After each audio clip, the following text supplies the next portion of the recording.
What's up everyone, it's Bucky and welcome to your 7th Python tutorial. In the last tutorial I talked to you guys about strings. Now that you guys have a basic understanding of strings, I can talk a little bit deeper on how strings are more useful, and this is actually a more helpful tutorial.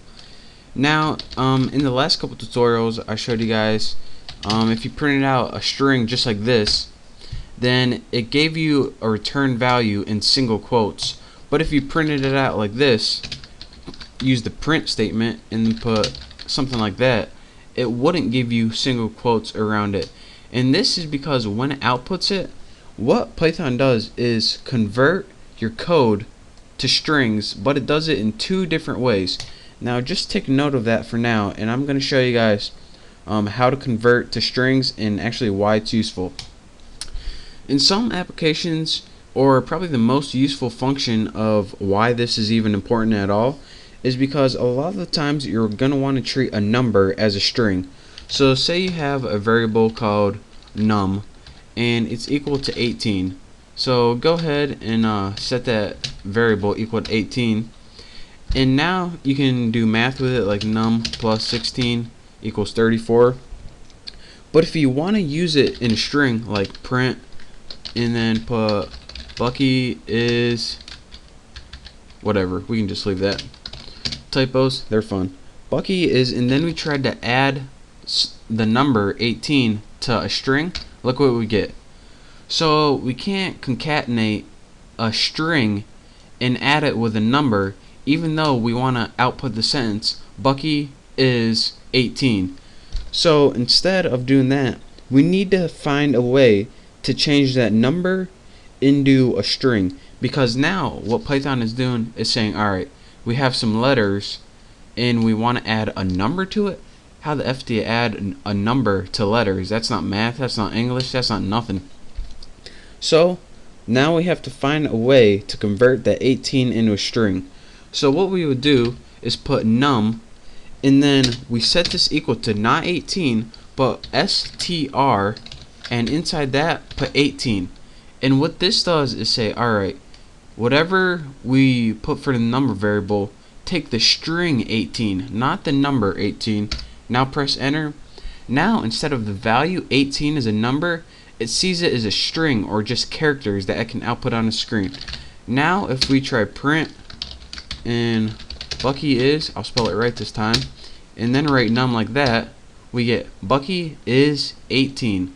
So that's how you can convert a number to a string, so you can use it to like output stuff to a user and it doesn't give you a bunch of error messages. Another thing that you can do is, say you have something like let's make another variable num2, move my cursor out of the way, num2 equals, actually let's get like 32 or something. Another thing that we can do that's real quick and that doesn't really use a function that you have to type out is use something called backticks. Now backticks are against our long, hold on, let me gather my thoughts. They're above that little tab key and beside the 1 on your keyboard. It's below the little squiggly line. It's below this thing. And let me show you guys how you guys can convert values or anything to a string using backticks. Alright, here we go. Let's say we got 32 stored in num2. So anytime we try to concatenate that to a string, it's going to give us an error message. So let's go ahead and print my mom is add num2. Now this would give you an error message right here. So since this is a number and this is a string, so how can we convert this to a string without using the string function? All you'd have to do is put backticks around it just like that. Now once you press enter, bam. So again, backticks and the string function are two different ways where you can convert anything to a string.